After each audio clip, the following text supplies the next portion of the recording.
So let us begin by recalling the definition of a finite set and its cardinality.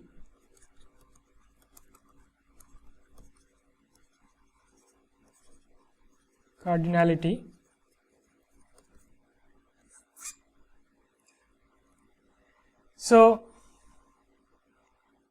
a set A is called finite if A is empty. So this is our convention that empty sets are finite,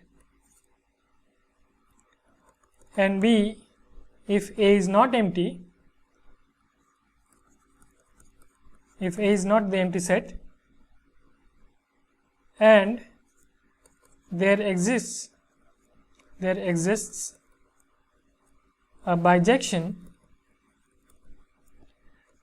between A and the set of positive integers from 1 to n for some n in n.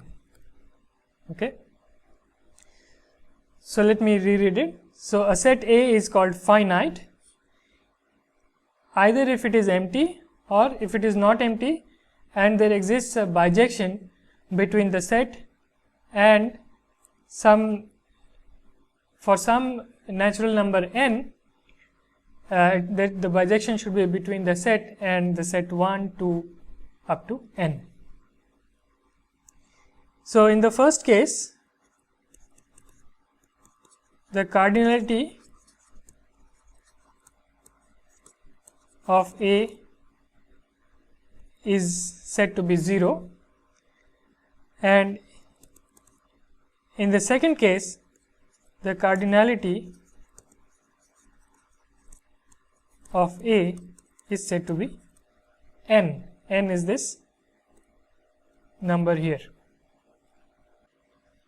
Now whenever we meet a definition, we should knock it from all sides to see whether it makes sense and whether there is no ambiguity in the definition. So in this case, in the definition that I just provided, there is a bit of ambiguity because the natural number n, the cardinality, it is not clear that it is entirely determined by the set A itself. So I can ask the following question.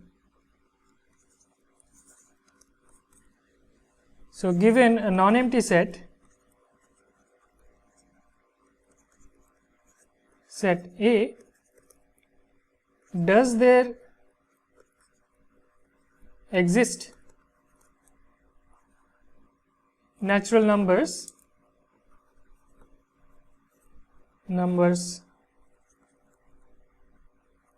n and m with m not equal to n, so two different natural numbers, such that there exist bijections f1 from A to the set 1 to up to n and f2 to the set 1 to up to m. Okay. So note that here it is n and here it is m. So it's not clear from the definition that this situation is precluded, and if this question has a positive answer, that indeed there exist two such bijections with different ranges, then our notion of cardinality will not make sense. So one should answer this question in the negative to be able to say that this definition is not meaningless, is not absurd. Okay. So for this we have the following theorem. So suppose A is a non-empty set and there exists a bijection f from A to 1 to up to n for some n a natural number. Suppose also that B is a proper subset of A, it is a proper subset of A, then there is so provided B is not empty, provided B is not empty, there exists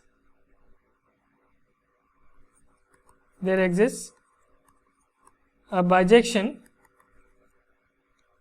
G from B to 1 to up to m for some m strictly less than n,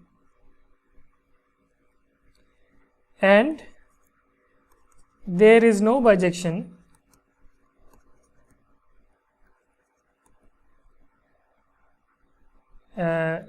let's call it H from B to 1 to up to n. So n here is this cardinality of the set A, that's how we define the cardinality of A. So this theorem says that if you take a proper subset of A, then its cardinality will be strictly less than m, which is m here. So the cardinality of B is given by m here, and this will be strictly less than the number n, the cardinality of A, and there is no bijection H between the proper subset B and the set 1 to up to n, where n is the cardinality of A. So this kind of results can be found in many books, so I will not prove it here. So let me just give the reference. So see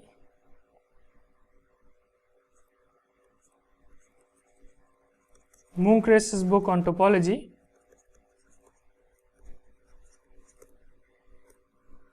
chapter 1, section 6, where this is proved in detail. Now this theorem then has a few important consequences. So let us collect them in this corollary. So the first is that if A is a finite set, then there is no bijection of A with a proper subset of A, subset of itself.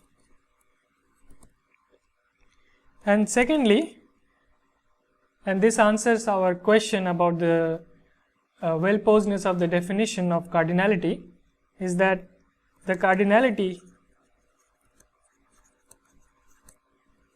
of the set A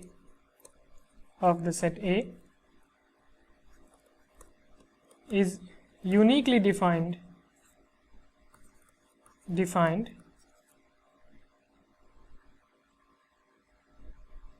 by A. And the second consequence, which answers our question about the well-posedness of the definition of cardinality of a finite set, is that the cardinality of a finite set is uniquely determined by A. So this answers our question in the negative, and it means that our definition is in fact well posed. So let's see the short proofs for one. So if A is a finite set, there exists a bijection F from A to some subset of the form 1 to n for some n. Now, if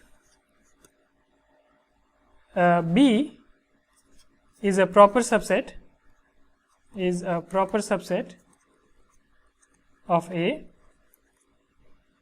and G is a bijection, then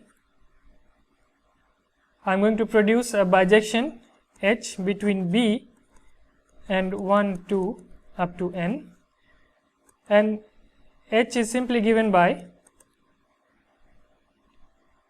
G F composed with G inverse. Okay. So, G inverse takes you from B to A, this is G inverse, and F takes you from A to 1 to up to n. So, our H given by F composed with G inverse is a bijection between B and 1 to up to n, which is a contradiction to the theorem. Okay. This is a contradiction to the theorem. Okay. So, this H, we note that this is a bijection because it is composed of two bijective functions, therefore, H itself is a bijection. So, we have arrived at a contradiction. For the second part,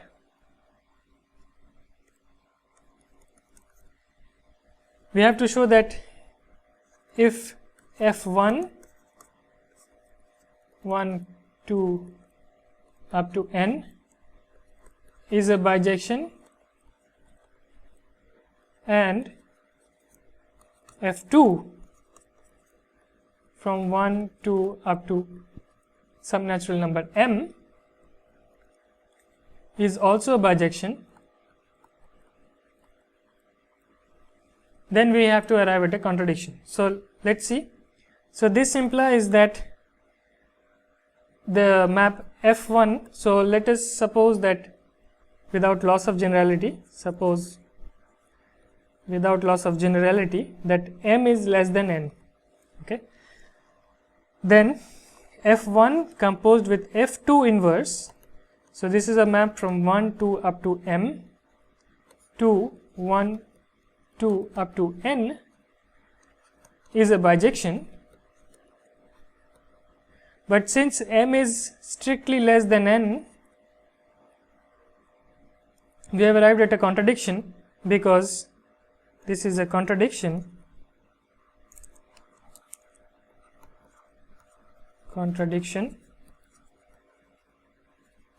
since 1 to up to m is a proper subset of 1 to up to n, and this follows from the first part of our corollary. Okay.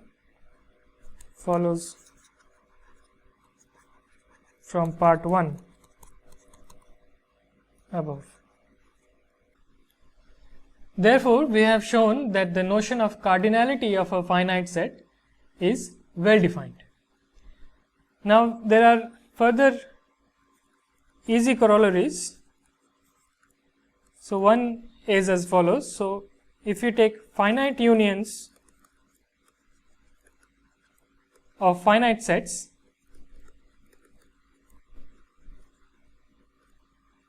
are also finite sets. Okay. So, let us see a proof. So, let me just take two non-empty sets A, B, both are non-empty.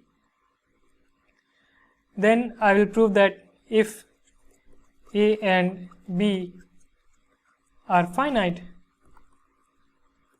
then A union B is finite. This is, we want to show this. Okay. Now, we have seen that any proper subset of a finite set is also finite. So, if we rewrite A union B as a disjoint union, by writing A delta B, this is the symmetric difference, union A intersection B. So now we have written A union B as a union of two disjoint sets. First one is the symmetric difference of A and B, and the second one is the intersection of A and B. So a quick Venn diagram will show that this is true. So this is A and B, and the symmetric difference is the part without the intersection, and the intersection is of course the overlap. So now we can assume that without loss of generality that A and B are disjoint. So it is enough to show that if A and B are disjoint, their union and they are finite sets, then their union is also a finite set. So now we again go back to our definition of finite set. So we are given there exists bijections Fa from A to 1 to n1 and Fb from B to 1 2 up to n2. n1 may be equal to n2, but we don't care at this point. Now we have to produce F A union B from A union B to, of course the expected cardinality here is n1 plus n2, and this is the conservation, this is a type of conservation law, that the cardinality of the union of two disjoint sets is the sum of the cardinalities of the individual sets. So I want to produce a bijection between A union B and the set 1 2 up to n1 plus n2. So it's easy to construct this bijection F A union B.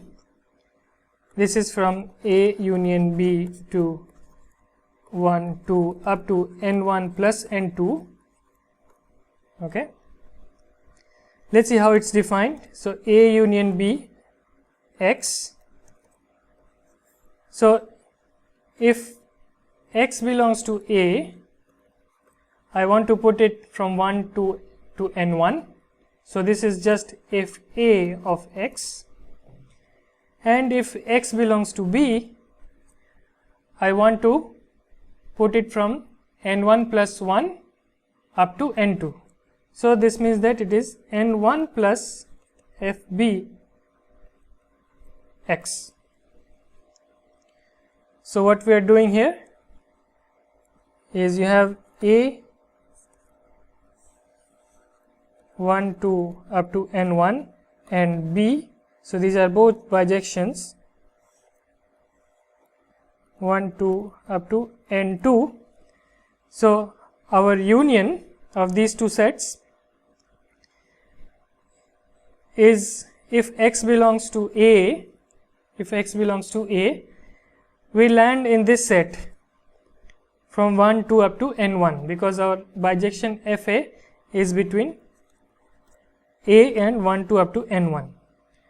But if we just take here for X belongs to B, if we just take here Fb rather than n1 plus Fb, then we will end up in the set 1 2 up to n2, and there will be overlaps in the range of this function F A union B, which is what we don't want.